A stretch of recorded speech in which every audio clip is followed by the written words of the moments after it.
Sa patuloy na umiinit na kaso na PDD, muling nabuhay ang iba pang issue na may kinalaman sa iba pang Hollywood artist. Naglabasan din ang mga conspiracy theories sa koneksyon ng mga A-lister sa mga eskandalong ito at mga biglaang pagpanaw ng mga sikat na artista. Naglitawan din ang mga videos ng sikat na R&B singer na si R. Kelly na kasalukuyan pa ring nakakulong sa North Carolina. Ang tanong ng karamihan, ano nga ba ang pagkakapareho ng mga kasong kinasasangkutan ni Puff Diddy at ng King of R&B na si R. Kelly? Magandang buhay at welcome po sa aking channel. Bago po natin ituloy ang kwentuhan, kung kayo po ay mahilig sa mga solve at unsolved na mga kaso na ikinuwento sa Tagalog, maaari nyo pong i-click ang subscribe at notification bell para updated kayo sa mga bagong videos na pinupost ko linggo-linggo. Sumikat noong dekada 90 ang R&B singer na si R. Kelly sa mga kanta niyang Bump and Grind, I Believe I Can Fly at Ignition the Remix. Tinaguri ang King of R&B at bumenta ng humigit 60 million albums sa buong mundo.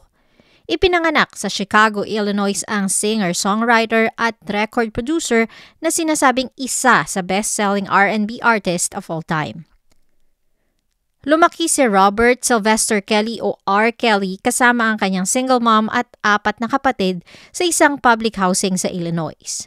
Bata pa lang nakitaan na siya ng hilig sa musika, lalo na nang sumali siya sa choir sa kanilang simbahan. Pagkatapos mag-drop out sa school, inirelease ang kanyang unang album na Born into the 90s. Ngunit umalago ang kanyang karera nang ilabas ang kanyang inspirational ballad na I Believe I Can Fly na nanalo ng 3 Grammy Awards at hanggang ngayon ay naririnig pa din kahit saang sulok ng mundo. Maliban sa pagsikat ng R&B singer dahil sa kanyang mga kanta, umingay din ang kanyang pangalan dahil sa sunod-sunod na aligasyon ng pang-aabuso at kalaswaan na may kinalaman sa mga minor de edad. Una na naging kontrobersya ang relasyon ni Kelly sa minamentor niyang minor de edad na singer na si Aaliyah. Ang manager at tiyuhin ni Aaliyah na si Barry Hankerson ang siyang nagpakilala sa nooy 12 years old na bata kay R. Kelly. Naging mentor, co-writer at tinulungan din siya ni Kelly na ma-produce ang kanyang unang album na bumenta ng 3 million copies. Hindi nagpapigil ang pagsikat ng tinaguriang Princess of R&B at Queen of Urban Pop hindi lang sa music industry kundi pati na rin sa movie industry.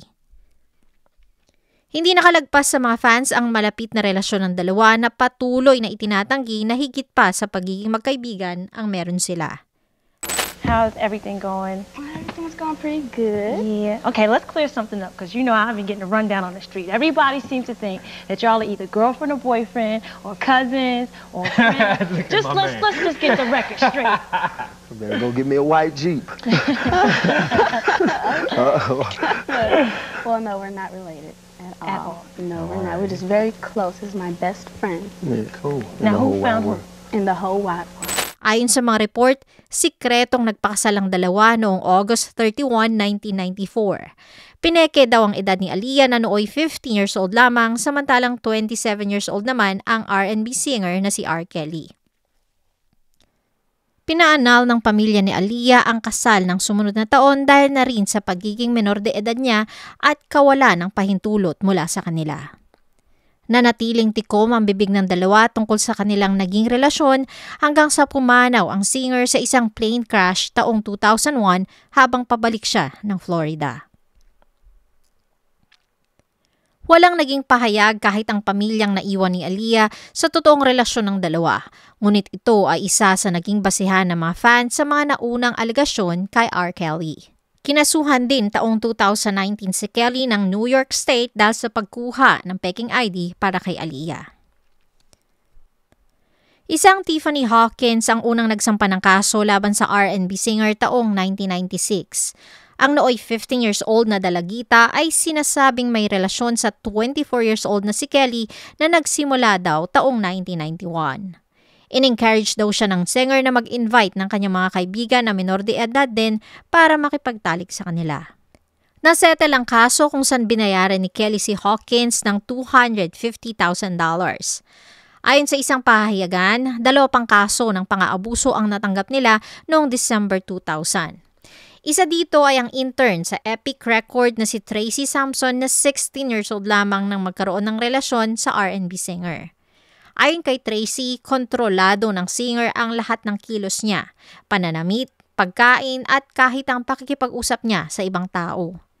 Nalaman niya din na may mga pagkakataon na inirecord ni Kelly ang mga nangyayari sa kanila nang walang pahintulot niya. Nasettle ang kaso ngunit walang detalyeng inilabas tungkol dito. February 3, 2002, isang video ang inilabas ng Chicago Sun-Times na mabilis na kumalat dahil sa sensitibong nilalaman nito kasama si R. Kelly at isang paslit na sinasabing sarili niyang pamangkin. Kasalukuyang nagpa-perform sa opening ceremony ng 2002 Winter Olympics ang R&B singer nang kumalat ang balita. Itinanggi ito ng kanyang kampo at sinabing hindi siya ang nasa video. June 2002, na-indict sa Chicago si Kelly dahil sa 21 counts ng pangongolekta ng mga sensitibong videos at pictures na sangkot ang mga menor de edad. Nakuha din ang isang picture ng bata na tumugma sa inilabas na video ng Chicago Sun-Times. Nakumpiska din ang isang digital camera na nakabalot sa towel at nakalagay sa isang duffel bag kung saan naglalaman ito ng iba pang mga sensitibong videos. Inaresto si Kelly sa kanyang bahay sa Florida, ngunit isang gabi lang siyang na-detain dahil pinayagan siyang magpiyansa sa halagang $750,000. Muling inaresto si Kelly noong January 22, 2003 dahil sa mga parehong aligasyon ng malalaswang mga videos at pictures. Pinayagan ulit siyang makapagpiyansa sa halagang $12,000 kung kaya't nakalaya din siya paglipas ng ilang oras. March 2004, drinap ang 12 counts na kasong nakasampa sa kanya ukol sa mga nakuha sa kanyang bahay sa Florida dahil sa kakulangan di umano ng probable cause at kawalan ng search warrant. Samantala, hindi naman tumistigo ang mga sinasabing biktima ni Kelly para sa 14 counts ng child pornography kung kaya't not guilty ang naging hatol ng Chicago jury sa R&B singer noong June 2008. Taong 2009 nang makipagdiborsyo ang pangalawang asawa ni Kelly na si Andrea Lee. Nakaranas daw siya ng matinding pang-aabuso sa kamay ng dating asawa. Ayon pa sa mga report, ang pakikipaghiwalay ng dating choreographer kay Kelly ay dahil din sa pang-aabuso ng singer sa isang bata. Isang dokumentary ang inilabas nito lamang October 2024 tungkol sa anak ni Kelly kay Andrea. Lumalabas na ang batang sinasabi ng dating asawa ay ang kanilang sariling anak.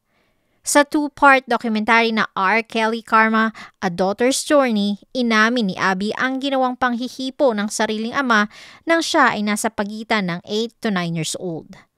Nakaapekto ito sa kanyang mental health at pananaw sa buhay, lalo na't huli na nang mai-report nila ito sa kapulisan. Nakatakas man panandalian si R. Kelly sa mga aligasyon at kasong kinakaharap, mukhang hindi maitatago ang kahayukan niya sa mga babae. Hindi matahimik ang music industry sa patuloy na kumakalat na mga chismis, lalo na't patuloy pa din sa kanyang mga engagements at tour ang R&B singer. Dagdag pa dito ang bali-balita na di umano'y nag-iikot si Kelly sa mga eskwelahan, shopping mall at McDonald's para maghanap ng bibiktimahin.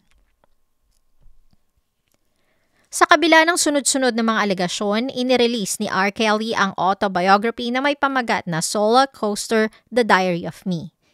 Isa sa naging highlight nito ay ang kiniklaim niyang pang-aabusong ginawa sa kanya ng sarili niyang tiyahin na ginamit niya para pagtakpan ang mga kalukuhan. June 2017 nang ilabas ng BuzzFeed ang isa pang expose na inaakusan si Kelly ng pagkakaroon ng kulto. Ayon sa article, 5 babae ang nasa poder ng singer kung saan kontrolado niya ang bawat kilos ng mga ito. Sa kwento ng mga magulang at ilang staffs, gusto ng singer na tawagin siyang daddy at kailangan nilang magpaalam kung magbabanyo sila. Dagdag pa dito, si Kelly ang nagdedesisyon kung anong susuotin nila, anong kakainin at kung kailan niya sila gagamitin sa kama. Ang mga biktima ay sinasabing mga pinangakuan ng R&B singer na tutulungan sa kanilang mga pangarap na pagsikat sa music industry. Walang lihim na hindi nabubunyag. Nagpatuloy ang paglabas ng mga sinasabing biktima ng R&B singer. Pare-pareho ang kwento ng mga ito tungkol sa kung paano sila namanipula at kinontrol ni Kelly para makipagrelasyon sa kanila. Bawat kilos nila ay bantay sarado ng tinatawag nilang daddy. Particular din daw ito sa gusto niyang mangyari sa kama na itinuturo ng mga naunang mga babae na nasa poder niya. Sa sunod-sunod na mga kaso na kinakaharap ni R. Kelly, bumulusok pababa ang career niya nang bitawan siya ng RCA Records at Sony Music Entertainment pagkatapos lumabas ang dokumentaryong Surviving R. Kelly noong January 2019. Na-cancel ang lahat ng events at mga concert ng sikat na R&B singer. Tinanggal din sa mga streaming platform tulad ng Spotify at iTunes ang mga kanta ni Kelly. Dumistansya din ang mga artist na nagkaroon ng collaboration sa kanya tulad ni Celine Dion, Lady Gaga, Jay-Z at iba pa. Pinabulaanan niya ang lahat ng akusasyon sa kanya kung saan nagpa-interview siya sa CBS This Morning. Ayon sa kanya, pagod na siya sa lahat ng ibinabato sa kanya. Na-trigger din siya nang tanungin kung nagkaroon ba siya ng kahit anong encounter sa mga minor de edad. This is not about music! I'm trying to have a relationship with my kids and I can't do it! Y'all just don't want to believe the truth! Hindi natinag ang korte dahil dalawang magkahiwalay na federal indictment sa Illinois, Chicago ang isinampa sa kanya.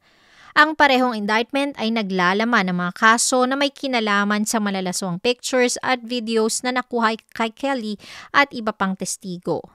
Kasama din dito ang trafficking at racketeering dahil sa paggamit niya ng kanyang kasikatan at pera. Dagdag pa sa mga kasong ito ang conspiracy to obstruct justice by destroying evidence, panunuhol at pananakot hindi lang sa testigo kundi sa mga biktima.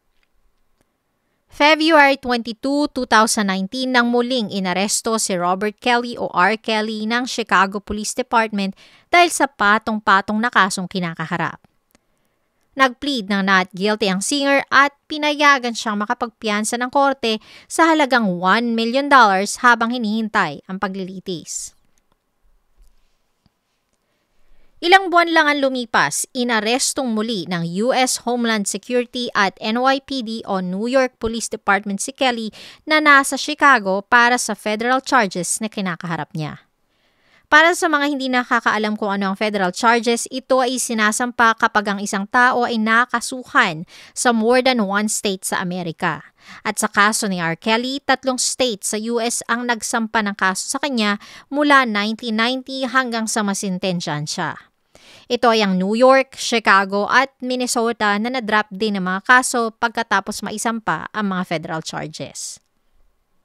18 kaso pa ang isinampa ng federal prosecutors mula New York at Chicago. Sa pagkakataong ito, hindi pinayagang magpiyansa ang singer dahil na rin sa request ng prosecution. Ayon sa kanila, maaaring tumakas ang sospek o gumawa ng paraan para takutin ang mga testigo at biktima.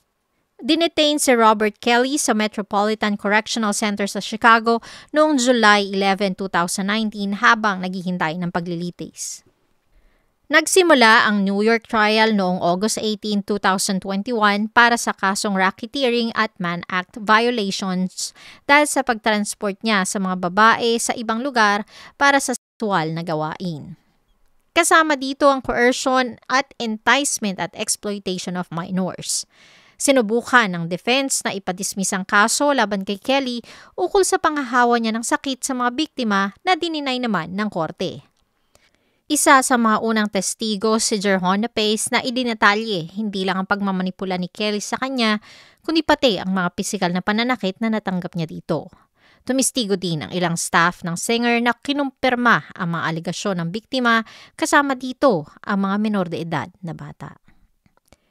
Maliban sa mga pictures, may mga nakakadiring videos din ang presenta sa korte laban sa sospek. Hindi ito accessible sa publiko, ngunit pinayagan naman ng press na marinig ang audio ng video. Ayon sa mga report, naglalaman ito ng tunay na pag-uugali ni Kelly kapag nasa kama. Pinilit niya daw ang mga biktima na gawin ang tinatawag na coprophagia at urophagia. Ito ay mga gawain na may kinalaman sa dumi at ihi ng tao. Pinesenta din ng iba pang gadgets tulad ng camcorders, iPhones at iPads bilang mga ebidensya laban kay Kelly. Tumagal ng halos 2 buwan ang paglilitis, ngunit inilabas ng jury ang kanilang hatol noong September 27, 2021. Sa 2 araw na deliberasyon, guilty ang naging hatol ng jury sa mga kasong kinakaharap ng akusado. Inilabas ang sentensya kay Robert Kelly noong June 29, 2022 sa New York para sa kasong racketeering at Mann Act kung saan hinatulan siya ng 30 years na pagkakabilanggo. Inutusan din siya ng korte na magbayad ng total of $140,000 bilang penalty at $300,000 restitution para sa isa sa mga biktima. Samantala, August 15, 2022 naman nagsimula ang paglilitis sa Chicago para sa kasong pagpoproduce at pagtanggap ng mga sensitibong pictures at videos ng mga menor de edad, enticement of minors at conspiracy to obstruct justice. Inilabas ang hatol na 20 years na pagkakakulong para sa R&B singer. 19 years dito ay bubunuin niya kasabay ng naunang 30 years mula sa New York trial. Posibleng makalabas ang R&B singer sa edad na 8 years old kapag nabuo niya ang kanyang sentensya na 31 years in total. Sinusubukan pa din ng kanyang team na ma-overturn ang kanyang sentensya, ngunit na-deny kamakailan lang ang apela nila sa Supreme Court. Kasalukuyan pa ring nakakulong si Robert Sylvester Kelly sa FCI Butner Medium 1 na isang federal correctional institution sa Butner, North Carolina. Inilipat siya mula Metropolitan Correctional Center sa Chicago noong April 2023. Hindi maiwasan na maikumpara at maikonekta ang kaso ni R. Kelly sa kasalukuyang kasong kinakaharap ng producer-rapper na si P. Diddy. Ang kasikatan at pera ang naging daan ng 2 artist para mahulog sa pain ang kanilang mga biktima. Sa mga ebidensyang nilatag, lumalabas na parehong mahilig i-record ng patago ang kanilang mga biktima. Parehong hayok sa laman at parehong ganid sa kapangyarihan.